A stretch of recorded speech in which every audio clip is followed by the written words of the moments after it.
فقہ کے امام اعظم ابو حنیفہ رحمت اللہ تعالی علیہ، تقوی کتنا تھا، اللہ کا خوف کتنا تھا، خیر خائی کا جذبہ کتنا تھا۔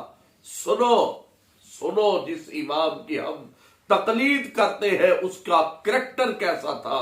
انہوں نے زندگی کے سامنے اپنی مبارک زندگی کے کیسے بے مثال نمونے پیش کیے۔ امام اعظم ابو حنیفہ رحمہ اللہ کو کسی غیر مسلم نے، مجوسی نے قرض لیا ہوا تھا، واپس نہیں کیا۔ امام اعظم ابو حنیفہ رحمہ اللہ اس کے گھر کی طرف چلے، جب اس کے گھر کے قریب پہنچے تو اللہ کا کرنا ایسا ہوا کہ آپ کے قدموں کو نجاست لگ گئی۔ اب مجوسی کا گھر سامنے ہے جس نے قرض واپس کرنا ہے، اور باہر امام کے قدموں میں وہ نجاست لگ گئی کسی نہ کسی طرح۔ اب امام اعظم ابو حنیفہ رحمہ اللہ نے وہ نجاست کو اپنے جوتوں سے الگ کرنے کے لیے نا پاؤں زمین پر زور سے مارے، جیسے زمین پر زور سے مارے جوتے سے نجاست الگ کرنا چاہیے، تو کچھ حصہ اس نجاست کا اس مجوسی کی دیوار پر پڑ گئے۔ اب نجاست اس کی دیوار پہ، پریشان ہو گئے امام اعظم ابو حنیفہ رحمہ اللہ۔ پریشانی یہ ہے، اگر میں اس طرح رہنے دیتا ہوں نجاست کو دیوار پر تو یہ گندی لگتی ہے، یہ بری بات ہے۔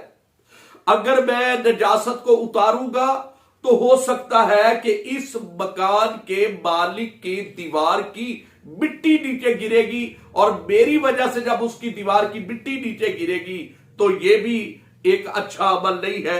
ہو سکتا ہے اسی بات پہ میری پکڑ نہ ہو جائے قیامت والے دن۔ پریشانی کے عالم میں کھڑے ہیں اور آپ نے اس یہودی کا دروازہ کھٹکھٹایا۔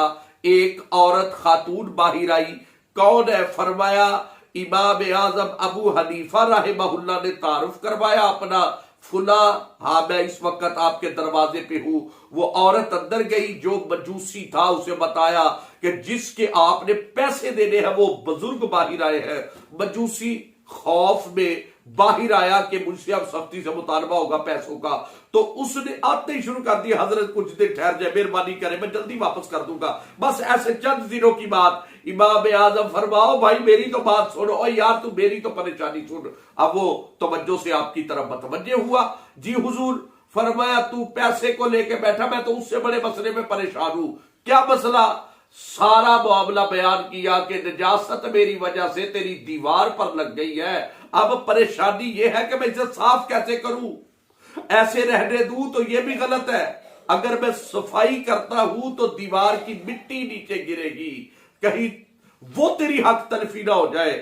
آپ یقین کریں تفسیر کبیر کے اندر یہ واقعہ بزرگوں نے لکھا ہے، اتنی بڑی عظیم کتاب تفسیر کے اندر لکھا ہے کہ ادھر امام اعظم اسے یہ بتا رہے ہیں کہ میں نجاست صاف کروں تو کہیں مٹی نیچے نہ گر جائے۔ اس ایک جملے نے اس مجوسی کے دل پر ایسا اثر کیا، اس نے ہاتھ جوڑے، قدموں میں گرا، وہ کہنے لگا دیوار کی پاکی اور طہارت کی بات بعد میں کرنا، پہلے میرا دل پاک کرے۔